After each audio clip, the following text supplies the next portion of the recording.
ଏବେ ହଉଛି ଆମେ କଣ ପଢିବା? ମାଙ୍କଡ ଆଉ ଦିଟା ବିଲେଇ ଗପ। ଠିକ ଅଛି। ଗୋଟେ ଜଙ୍ଗଲରେ ଦିଟା ଗୋଟେ ଘର ପାଖରେ ମାନେ ଦିଟା ବିଲେଇ ଥିବେ।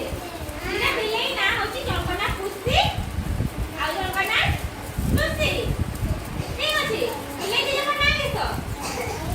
କୁହ ତମେ କହିଲି ବିଲେଇ ଦିଜଣ ମୋ ନାଁ କି କହୁଛି ବିଲେଇ ଦିଜଣ ନାଁ କିସ? ମୁଁ କିଛି ଶୁଣୁନ କେନେ କୁହ ଦିଟା ବିଲେଇ ନା ହଁ ଜଣଙ୍କ ନା ପୁଷି ଆଉ ଜଣଙ୍କ ନା ଟୁସି। ଠିକ ଅଛି ମନେ ରହିଲା। କୁହ ଦିଟା ବିଲେଇ ନା କିସ? खुशी खुशी को ପୁଷି ଆଉ ଟୁସି।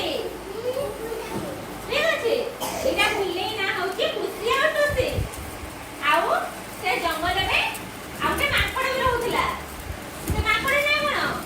ସେ ନାଁ ହଉଛି ନିକୁ। ଠିକ ଅଛି।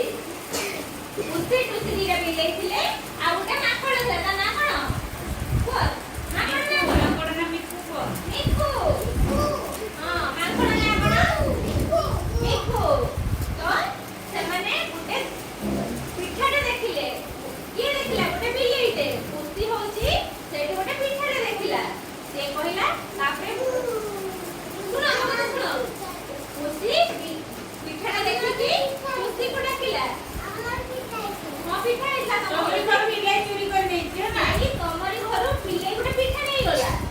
ସେଇ ପୁଷି ତାପରେ ପୁଷିକୁ ବିଲେଇ ଫାଷ୍ଟ ଦେଖିଲା ତମ ଘରେ ପିଠା ହେଇଛି। ତାପରେ ଆସିଲା ପୁଷି ଦେଖିଲା ତାପରେ ପୁଷିକି ଡାକି ଆଣିଲା। ଦେଖିବ ତାଙ୍କ ଘରେ ପିଠା ହେଇଛି। ସେ ତମରି ଘରୁ ଗୋଟେ ପିଠା ନେଇ ଯାଇଥିଲେ ପୁଷି ଆଉ ଟୁସି।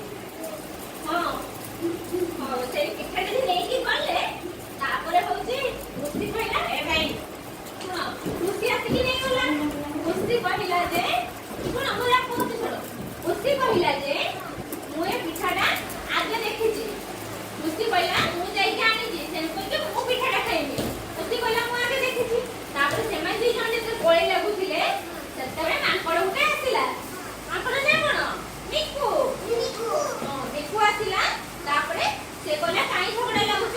କହିଲା ମାଙ୍କଡ ଭାଇ ଆଉ ପୁଷି କହିଲା ମାଙ୍କଡ ଭାଇ ମୁଁ ପିଠାଟା ଆଗେ ଦେଖିନି ତୁ ପୁଷି ଯାଇକି ଆଣିଲା ବୋଲି ସିଏ କହୁଛି ଖାଇବ ବୋଲି।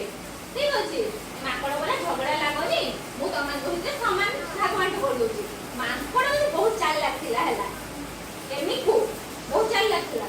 ସିଏ ଗୋଟେ ଓଜନ ବାଲା ଆଣିକି ନିକିତି ଆଣିକି ଗୋଟେ ପଟ ଟିକେ ବଡ